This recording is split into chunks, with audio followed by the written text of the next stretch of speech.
Welcome to the SNIPPETS podcast with me, Nick Strong.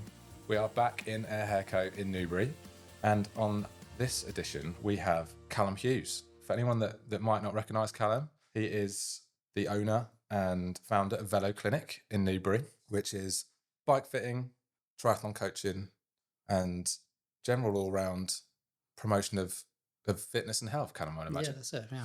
So how did it all start, mate? This is the thing, again, I don't know. I know you from being a bike fitter. From now.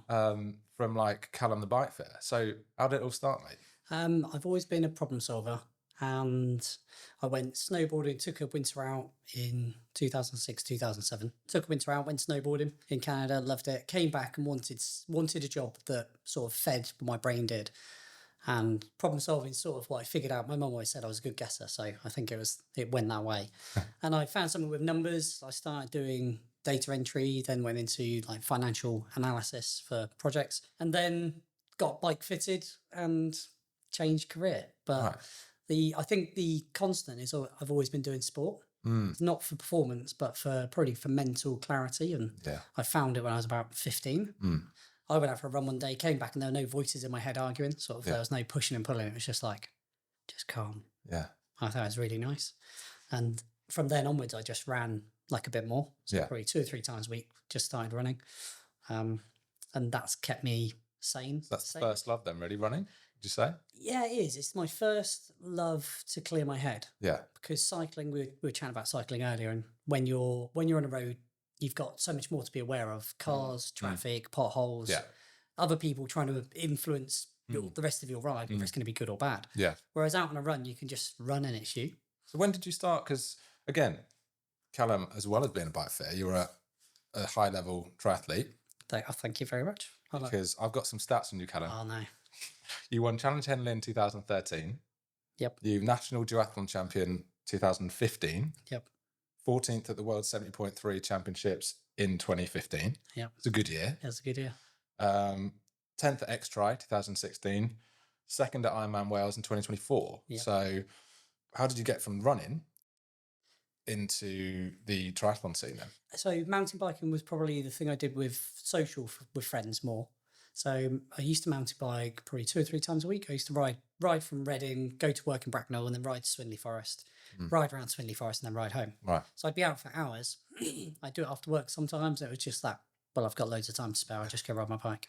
One of the guys who I bumped into in the woods in Swindley Forest, that I literally was riding around blind one day and being like, I have no idea where I am. Yeah. And him and his mates must have realised this guy has no clue. And I was like, I'm trying to find my way out via the jump gully or whatever it's called at the time. He was like, we're going past there, just come with us. And I literally tagged onto those two. It was him and his mate and their partners, and I was the spare wheel. After that day, he was like, we're riding next Sunday if you want to ride next Sunday. So I went back to Swindley Forest quite a lot, and his name's Josh, absolutely fantastic guy. And he said, because after a long time, you keep beating me up the hills on a bike, let's race a triathlon. Right. And it was only a couple of years after 2000? It was a couple of years after then, and I was like, what's a triathlon really? Nobody really heard of them that much. It wasn't gathered as much momentum. And I was like, yeah, okay, let's have a go. Like he said, yeah, swim, bike, and run. I used to do lifeguarding, so I know I could swim a little bit. Like I could swim 45 meters. Right. Swim to somebody and swim back. That's all you needed to do. That's all I can do, mate. Yeah, that's what you need. Get to the end of the pool, turn around. Yeah. And it was in Crowthorne. So the first I entered it, you had to send a check in to enter the race. Oh wow. And a long time ago, send a check in, you got a postal reply, and you're in. So 2 weeks before the event we entered, I turned up on race day. Mum and Dad came to watch. I had my run shorts and a vest. Yeah. I had budgie smugglers because I was like, I can't wear doing my baggies. Like a pair of Bermuda shorts, like really. So you were thinking about aero back then, though? Yeah, back then, performance. Just trying to beat my friend. Yeah. Just didn't want him to hand me my backside, basically. Yeah. And I got a phone call about half an hour before his start time. I can't make it. I've been called it to work. Oh, really? I was like, Josh. Sounds like he was scared. So I said that to him years later. He's done like one triathlon. He did a couple of duathlons. I was going to ask that. Has he ever? Yeah, he dipped his toe in a couple of years later. Okay, fine. But yeah, I did that first race on a hybrid bike. Yeah. Absolutely loved it. Yeah. It was loads of almost like adrenaline feeling, like that, a rush. Yeah. But without throwing myself down a big hill on a mountain bike, jumping over 10-metre gaps with a risk of injury. No. And I get injured quite a lot, so on a bike. So And then that was the start of it then, maybe. that was it. Yeah. I suppose triathlon is like that, isn't it? Because I dabble a bit. And I think I've always said this, if you try something like that, endurance event, especially triathlon where there's so many different components, you either go never again or it hits you, doesn't it? Like something between the eyes and you go, there's something about that. I want to go back and I want to go back. And obviously you have many clients that you coach that are multiple Ironman athletes. Finishers, yeah. Obviously your business that you've got now, you have an online presence, you have a lot of people that kind of obviously are looking up to what you're doing. Do you find that quite stressful, being that kind of figurehead of all these athletes that you have now that, you know, you fit them, you coach them? Yeah. Do you feel that pressure being the main man? I think I did a few years ago. You can back it up though, mate, can't you? Well, and thank you very much. Yeah, I think I did years ago. I felt if I was doing my job now when I was in my 20s, I think I would have been like absolute all over the place, proper mess. When I was driving over, I was trying to think of the moment where I gained that clarity of more confidence. Yeah. And I'm much more confident in myself now than I was in my 20s. When I was 18, I was trying to hit the gym. I've always been athletic looking. Yeah. Lean. Loads of people would say skinny. Yeah. And there's that sort of word association to stuff. My mum always called me skinny. You know, I was always lean. I was always athletic. I could always do sport. But when you grow up racing and chasing around your younger brother, sort of trying to stay ahead, you're going to develop these sort of characteristics of ability to move at a given chance away from somebody chasing you from a dead leg. Yeah. So it's kept me on my feet. Yeah. And then quite a lot of people years ago when I helped set up Tri2O Triathlon Club, and you'd have people going, oh my God, I saw your race. Oh, you must be gutted. And a very close friend, he's still close friend now, Phil Wood, he's a brilliant guy. He said to me, I think it was like 2014, I did the Slate Man triathlon. And I'd had a chest infection 5-6 weeks before, hadn't really trained much. We all went over, me and him and another Nick, and he was like, oh, after the event, we're driving back, and he was like, oh, you must be gutted, absolutely gutted. Oh, like he had greater aspirations for me than I did. Yeah. And I said, oh no, not really. I'm quite pleased to finish, let alone I couldn't really get on my bike 4 or 5 weeks ago, and I was coughing up lumps out of my chest. I was like, so the fact I finished and had a good day out. Yeah. Yeah. And I think after that moment, it's showing people that you're human and we all make mistakes. We all try and learn from them. I am very, very lucky what I get to do. Yeah. I get to learn from everybody's mistakes. Yeah, that's true. And that's the hard part, is to try and make sure I learn from everybody rather than just going, oh no, it's a one-off. Yeah. And I think that's given me a lot more wisdom in sport. Yeah, I would agree. I think you've coached me, and I would say that it's, I suppose you would coach everyone personally differently, but from what you're saying, it's you do it for yourself. Yeah. And I think that's what you kind of promote in your coaching is, you know, obviously here's what you need to do, but you need to make sure you're comfortable with it and it's your goal at the end of the day. And would you say that taking part for you is probably more important than the result? Yeah, I prefer the training. Yeah. Love the training. The journey there is as important as the end result. Yeah. Because you coached me through an Ironman cycle, and I had a moment going up this hill on the bike, and I just like burst into tears. Yeah. Because it was like that achievement. And I suppose that's what it's all about at the end of the day, isn't it? It really is. Getting that out of it, that personal achievement, that feeling of really conquering something. Yeah. It's like tangible. You feel it at that moment, and you get to walk away with the medal, and you know and then it's over, right? Yeah. Then it's over. What do I do now? And all of a sudden there's no honeymoon. So like similar to a wedding, like the wedding's your A race. Yeah. And you have this massive crescendo. You have that final dance. Lights go on. And like Monica from Friends, now I'm just somebody's wife. And the same after race. Now I'm just an Ironman. Yeah. Whereas actually it is the journey. It's who you become on that journey. Yeah. Making sure you do develop and you do learn. Yeah. Because learning where you fail, and I think Ed Sheeran and a couple of others said it, like nobody learns from success. Nobody learns from achieving it. You learn from the failures over and over again. Yeah. So if you don't fail. Yeah. I mean, you must have had athletes that have not finished their first Ironman. And it's how to get them back on the horse, and made me cry. Yeah. Yeah, made me cry. Yeah. One person who did, was it 29? I think it was 2019 or 2020. I'm trying to remember. It was around then. And they were really going to hit the cutoff on the bike on Ironman Wales. The first Ironman, they choose Ironman Wales. Yeah. Brutal Ironman. Like, why? I mean, hats off. It was one in the UK and it worked for their diary. And I was in the car, my wife, Elsie, Elsa, and she was sort of, oh no, you're out. I'm like, no, I don't think she's all right. I think she's failed on the bike. I think she'd have to be pulled off the bike course, whether it's a mechanical, and you don't know outside information. You sort of sit there and you watch the tracker and you're hoping somebody keeps getting to the next tracker, the next notification. And when they don't, is it an accident? Is it a puncher? Is it nutrition? Is it something I've done? And that's where you go, this is a journey where we're doing it together. And people put a lot of, trust in somebody in the process. Yeah. I think the idea is that we should all try and increase our confidence of what we can do by slowly pushing that boundary of what we can't do. And if you want to push harder against that wall, that's absolutely fine. We're all different, and everybody's different and competitive for different reasons. A lot of it is escape, isn't it? So if you've achieved and you've gone through a success, sort of like as you do with work, you go through these stages of, you start off, then you get the next job, you work to the next job, get to the next job, and you go, actually, I'm happy with where I am in my job.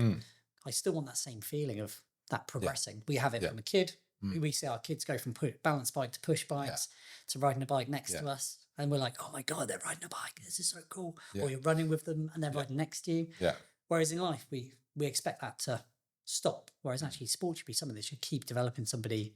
Any sport, you should be able to well, there's really no ceiling, is there? It's just your own ceiling. Your own mind will stop you. Your own reality, your own perspective on reality. Absolutely. Obviously the bike fitting is a massive part of your business. Huge part. For anyone that doesn't know, what is a bike fit? A bike fit. So if you are riding a bike on two wheels, or you could do a tricycle actually, but if you ride a bike and you have pains or problems, my job is to try and help you be pain-free. And when I first had a bike fit, I had loads of previous injuries that I was trying to not mask, but I had no idea how they affected my cycling. And I was riding a bike in pain, and somebody would look at you in a bike shop and go, that looks about right. And every time I had that assessment or fit, I'd always say, what's there about right? What's their perspective on how I move and who I am? And because you know your body better than anybody else. And I didn't think I knew more than them. I just wanted to push and go, well, why is that all right? And what does that mean for me? What's the progression?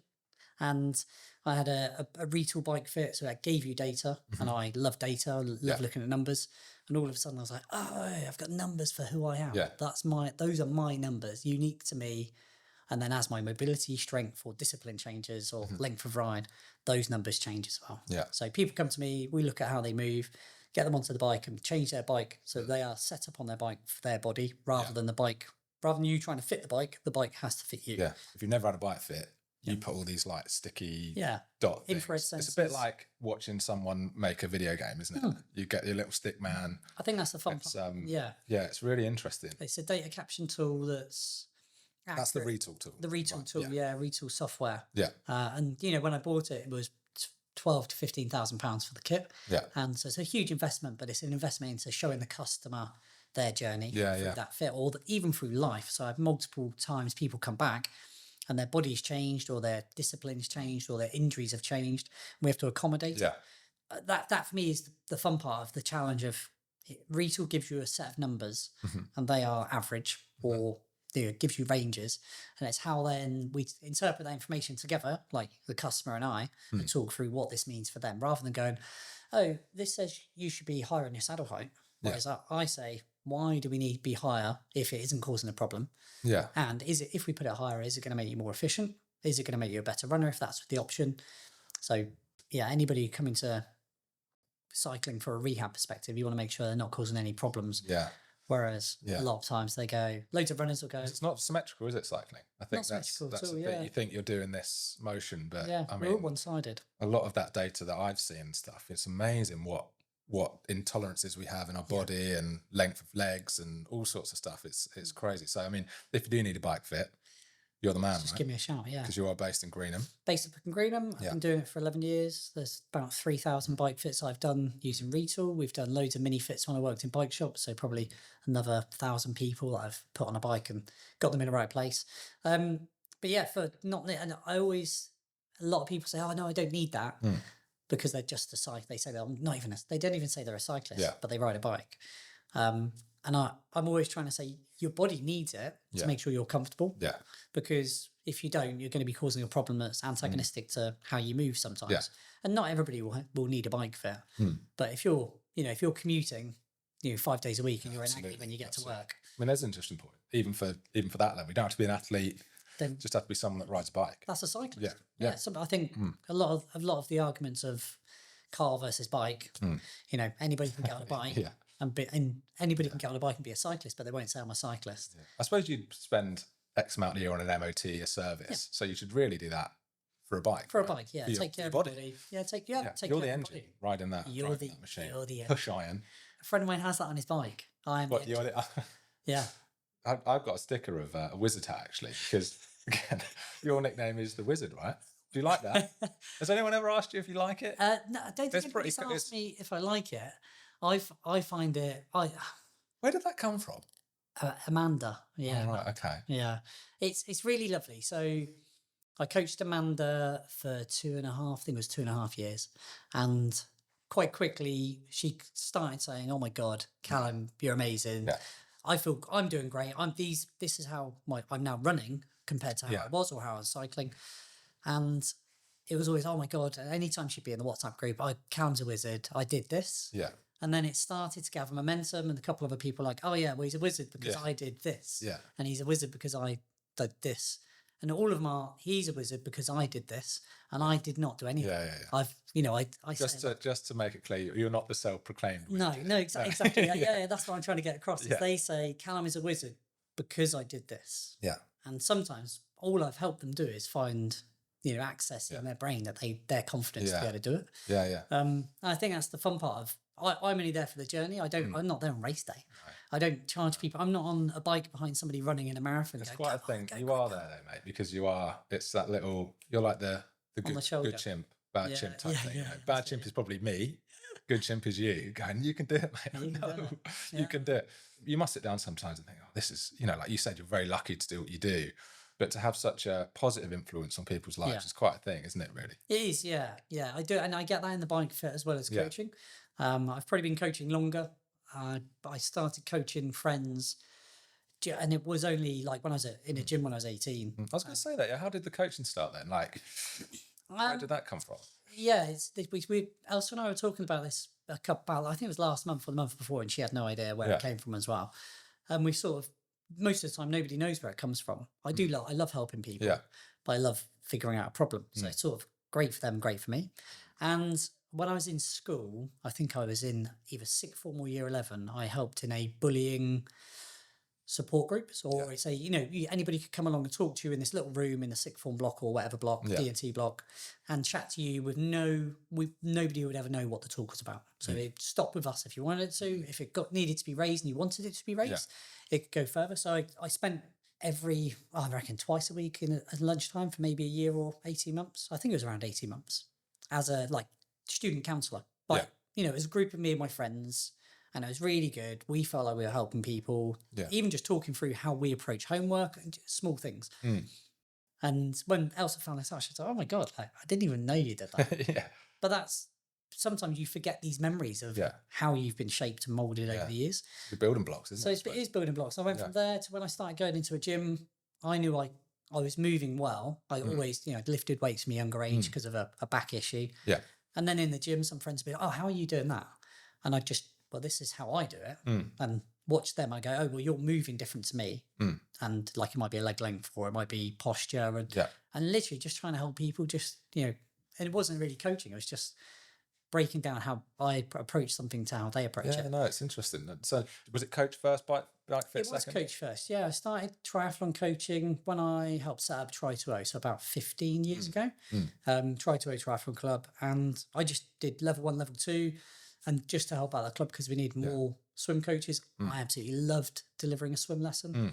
And you're delivering a session to up to 30 people of different abilities from somebody who's literally just turned up and said, "I can only swim 25 to 50 meters," to somebody who could happily swim the channel. And that's the amazing difference you get to see and witness. And you get to see people change quite quickly from this 25-meter swimmer struggling for 25 meters to be able to breathe and do 400, 800. And eventually they're up in the top third of the whole swim sessions. Yeah. And over a period of 4 or 5 years, you're like, do you remember when you started over there? And they're like, yeah. Oh my God, how did I do that? What gives you more satisfaction then? So say you're coaching someone that wants to do an Ironman competitively in their age group, maybe qualify for the World Championships, or someone that wants to do their first sprint triathlon. I suppose they come with their benefits, both of them. But is there one that you would say gives you more pleasure?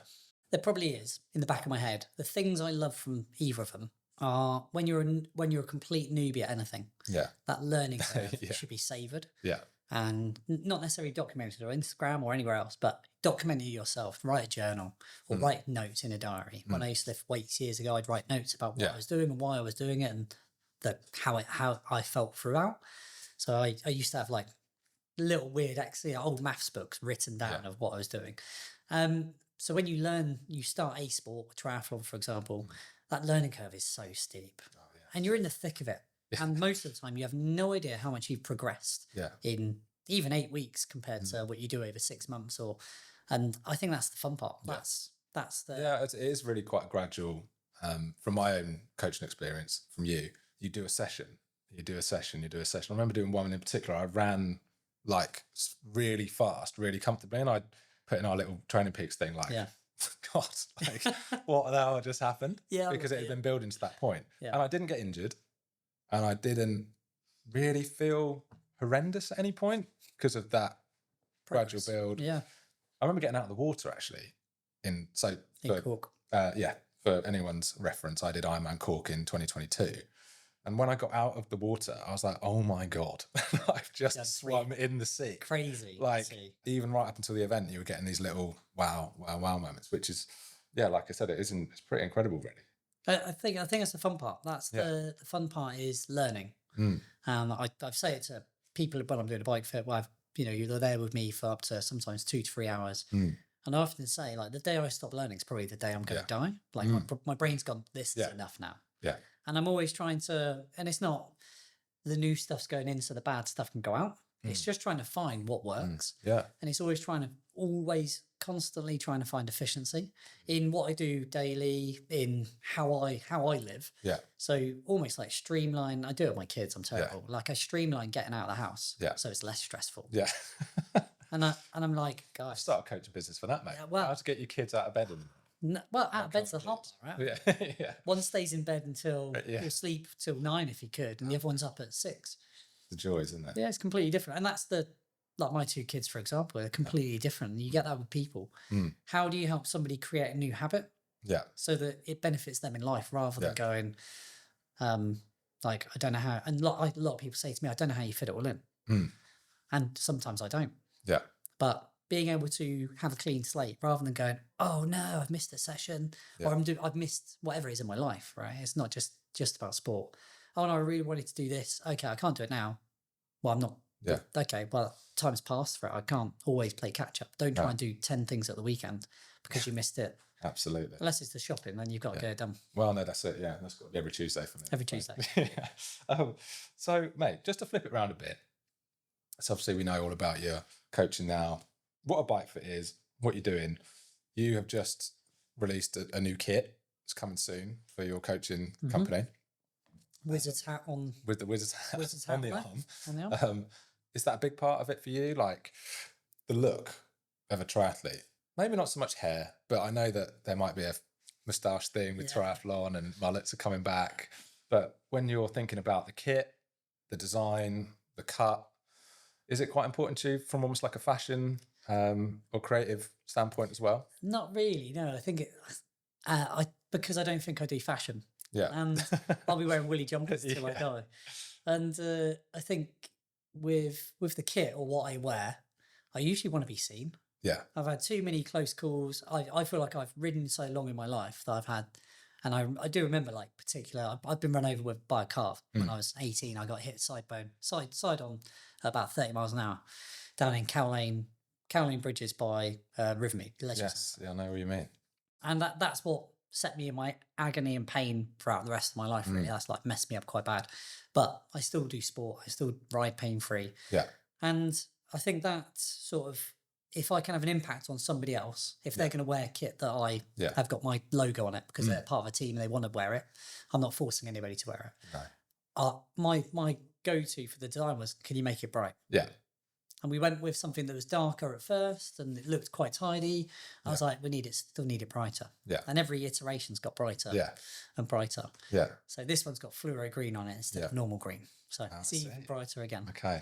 And I think that's if somebody's going to be wearing kit, you got to be seen. Do you like to feel good on race day though? When you turn up, do you think, I'm looking good, I'm looking sharp? Yeah, would you, if you weren't wearing your race kit that you've designed, would that be quite important to you in like maybe matching it with your bike or having white shoes, white socks? White shoes and white socks. You know, is that a thing? I think if I'm doing a cycling event, then I'll try and wear the most comfortable kit I can. Okay. And because I'm going to be in it for hours sometimes. So I'm like, right, okay, what's nice to wear? Yeah. I've ridden, and we've all got a favourite pair of bib shorts. So anybody that cycles, you've got your favourites. And so I'll be like, right, I'm definitely wearing those. What goes with those? Okay, cool. I'll wear that jersey because it's going to be hot. But my helmet, I think helmet, bright again, bright yellow helmet on a road helmet, white one because if you're going to go anywhere hot, it makes it even worse with a black helmet. Yeah. So I think I'm too practical sometimes. Okay. The mustache. So I only used to tell us about the mustache. Yeah. So I can't even remember when it was. Might have been 4 or 5 years ago.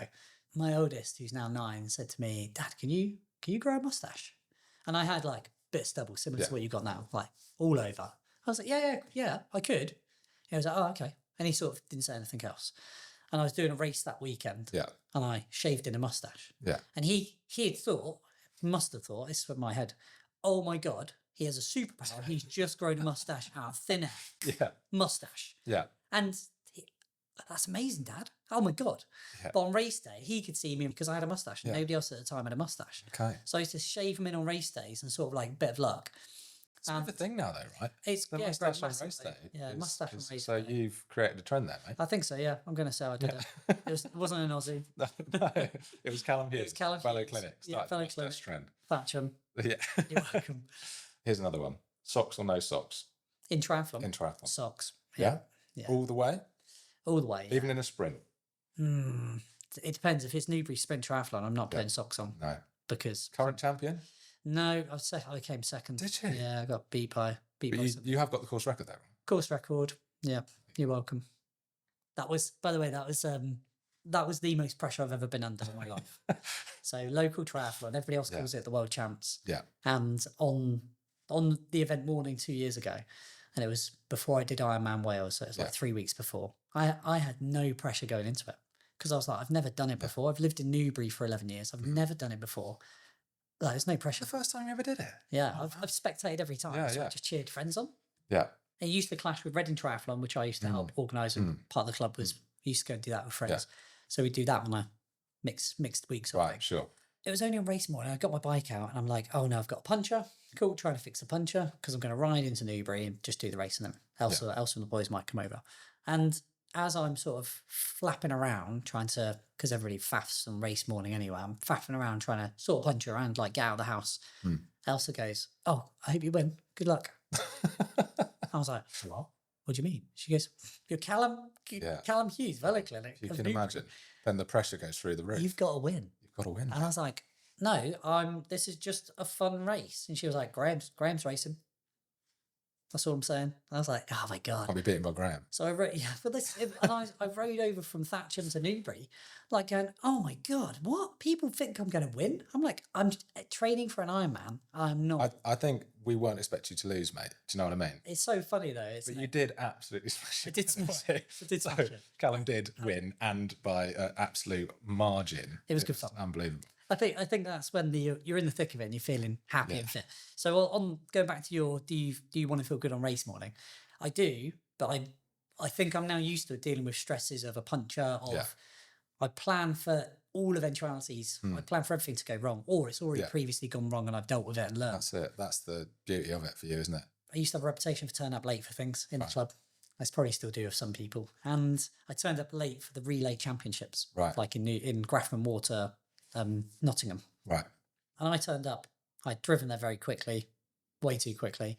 I was trying to put a wetsuit on in the car so I could jump out of the car and jump straight into the water. And as I got there, they're like, don't worry, we've sent somebody else has done the first swim, you can do the Right. fourth one. So you've got 30 minutes to get Yeah. ready, sort of thing, or 25 minutes. And I remember then being like, oh my God, oh, what a relief. And I was like, I rushed and rushed and rushed to get myself out of the car and get ready to jump in the water and go. Of course, I could have just gone after somebody else. And that's the rationale of being like, do you know what? You can just take your time sometimes. Even if you're late, don't panic. It's all good. Yeah. What's the worst thing? If you start a triathlon panicked, you're in trouble, aren't you? Yeah. I mean, I've done backwards from that. Right, mate. So I've got a question that I ask everyone. Yep. If you could give 16-year-old Callum Hughes any advice, what would it be? Worry less, because it's all going to be all right. Okay. Yeah. Nice. Because I don't think I could tell myself anything else other than that, really. Yeah. I used to be a big worrier. Yeah. And at 16, I was just in the thick of negotiating anxiety, learning that running helped, not knowing what to do with that. Yeah. I wouldn't tell myself to start triathlon sooner, although no, because I'd be a different person now. Yeah, we wouldn't be here having the chat. Yeah, that's very true. So I wouldn't want to drop a pebble in the water that create a wave somewhere else. I'd still want to be here. But it would be great to have like another 10 to 15 years of getting understanding myself sooner rather than taking that long to get the I guess maturity. But yeah, it's funny because a couple of guests that we've had on, there's always something quite retrospective about, obviously asking yourself what what you would say to yourself, but it's always something quite positive. It's never anything like don't do this or don't do that, or I said it earlier. If without the mistakes you don't learn. So no, exactly. No, if you change those, you'll be stupid or something. Yeah. Okay, so what's next for the business then? I want to get another coach on board. Yeah, I've chatted to a couple of people already, so I'd love more people. The people are already in my group anyway, as you know, they're all absolutely brilliant. I love the depth that we've got in terms of people's mental approach and the sharing that everybody brings to it. It's quite a community, isn't it? Yeah. I'm really glad about it. I'm glad you feel that as well. Yeah. But there's so much that goes on behind the scenes that a lot of people put in the, oh my God, I've done this race. Oh my God, I feel good. So I think another coach, maybe a couple of coaches. I'm training up another bike fitter at the moment who's a sports therapist. Yeah. He's also a triathlon coach. And try and almost reach more people. I'd like to do more coaching, so I need to do a little bit less bike fit so I can do more coaching as well. And almost see where it goes. Yeah. I'm using an aerodynamic app at the moment, which is using AI, and it's absolutely blown my mind. Right. So we can use CFD, computational fluid dynamics, sort of show who you are on the bike at the moment, in what position. It's the next level, isn't it? Yeah, and then from that we can change your position without moving you and see how quick or slow it makes you. Oh wow. And the last 3 weeks I've spent so much spare time on it. Like video game. Yeah. Like being like, oh my God, how quick can it be? Data mine, that's like, whoa. Yeah, sometimes a bit too much. Yeah. And that, I think I do have to remind myself, years ago I used to listen to a lot of podcasts about sports and performance and everything else about what I do and what I love. And I'd get home and be absolutely shattered because I've been working and listening to work for 12 hours sort of thing. Whereas now I'll just listen to a book. Yeah. Try and switch off or try and glean a bit of information from it. Or if it's fictional, I don't have to worry about what happens. It's not real. And classic hairdresser question here. Yep. Finish things off. What are you guys doing at the weekend? Doing a race. Yeah, doing a mountain bike race. Oh, nice. Southern XC up at Matley Basin, so the Winchester Bowl. Yeah. And it's Southern XC's first round. I haven't done a mountain bike race there for probably 3 years. I've done a duathlon there, but I haven't done a mountain bike race there for a while. Maybe it might be longer than 3 years. And it's going to be horrible. I haven't done much biking in the last 2 weeks because of sinus and chest infections. So I'm now all clear and feeling fine. Yeah. And I was like, I throw myself straight into it. I'm just going to ride it around and have fun. Yeah, mate, sounds good. But hopefully the kids are going to turn up and just do their little ride. I say race for the kids. It's not a race. Yeah. I never put pressure on my kids to race. It's just, I want to make sure they have fun on the bike. Yeah. And, Woody, my oldest, always says it's not the one who wins who has the most fun. It's the one who has the most fun wins. Right, that is a great takeaway, isn't it? And a great place to finish, I think. Mate, really appreciate having you on. If anyone does want a bike fit, where can they find you? VELO_clinic on Instagram, or just Google VELO Clinic and I'll be the first one that comes up. You're based up at Greenham. Up at Greenham, yep. If anybody sees me around, say hello, have a coffee. Yeah. Always happy to chat bikes and triathlon or swim, bike and run. Nice one. Mate, appreciate it. Thank you very much. Cheers, Nick.